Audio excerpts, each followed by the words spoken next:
Hi, good morning and welcome to BIFA TV, your daily dose of industry information. And here we are already in May and our Director General's column. I'd like to start today by paying tribute to one of the stalwarts of our industry. Sadly, earlier in April, on Easter Sunday as it happens, Clive Broadley passed away. Many of you will know Clive. He's been around for many years and a great supporter of our association. Clive served on the board. Indeed, he was national chair back in 2003. And just lately, he was still there as one of our vice presidents and attended our council. Personally, I've known Clive for a long time, probably 30 years, back from his Meacher days, and then later as he worked as a consultant, helping companies achieve their AEO accreditation. In my previous role, I used to send companies his way. Clive had this innate ability to be able to talk in the boardroom or in the warehouse and convince both that customs procedures were not only something that you have to follow, but something that was good to follow. We spent many a day, many a cup of coffee and a lunch talking about AO authorizations, customs and the like, and we will miss him greatly. All I can say is to his family, you're in our thoughts and our prayers, and we wish you well.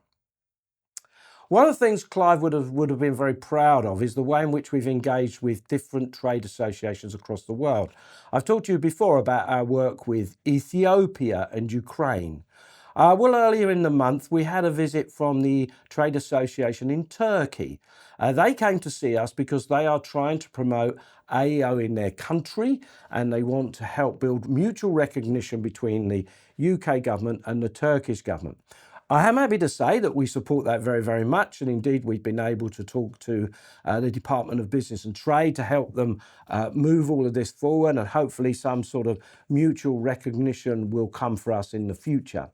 They left us with a Galatasaray shirt, which we will hang with pride somewhere in our offices. I was thinking about what shirt I should give to them or take to them. In the end, I think I might buy them a Tottenham Hotspur shirt with Premiership on it because that might end up being a collector's item. If I move on from Turkey, April also saw our annual trip to FIATA. So FIATA, as you know, is our global association that looks after our interests on the global stage. I've been to many of their conferences and congresses over the years. I have to say this one was one of the better ones. There was a lot of talk about what's going on in the world, and we heard from some great global speakers who have a global understanding about how this might fit together. That actually is quite good for us because we've invited one or two of them to our conference later in the year. So hopefully we'll get not only a domestic feedback for our conference, but also a bit of a global feel. So that's FIATA. FIATA remains very important for us, and we remain very focused on them. Of course, the Iran war continues to have an impact on our industry. I just wanted to share with you that we in BIFA are doing all we can to try and help you as our members to try and keep this in the focus. If there's anything you think we are not doing that we should be, then please give us a shout. We're always happy to try and take these things on. Of course, we can't actually impact the war itself, but those impacts are felt by our members, and we are working with government. We speak every week with the Department of Transport, looking at fuel supply chains and the costs, and we try to help them work through that. And with our association, the association we built with other logistics trade associations, we've written to number 11, talking to them about fuel duty and indeed how we might ensure that if fuel becomes tight, our industry remains protected and we could get some sort of way of working that means we could still deliver goods to the retailers and to manufacturing. There's a picture here of Richard Smith. He's outside number 11, delivering our message to the Chancellor.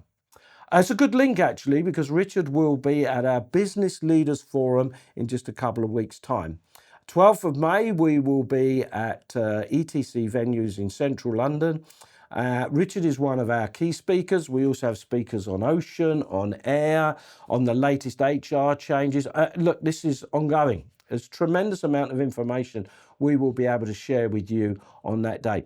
It is pretty much full, but I would just say to you, if you still have the opportunity to come, please register and come and join us on the 12th of May. And then later in the year, whilst I'm talking about events we are planning, we have our conference, which will take place on the 23rd and 24th of September. I'd like to tell you that we've got political speakers lined up, but we've decided just to hold off until the elections of next week and see what transpires out of that.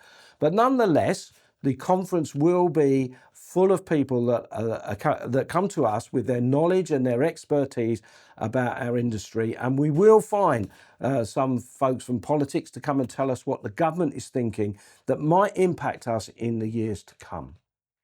So that's it, your daily dose of industry information.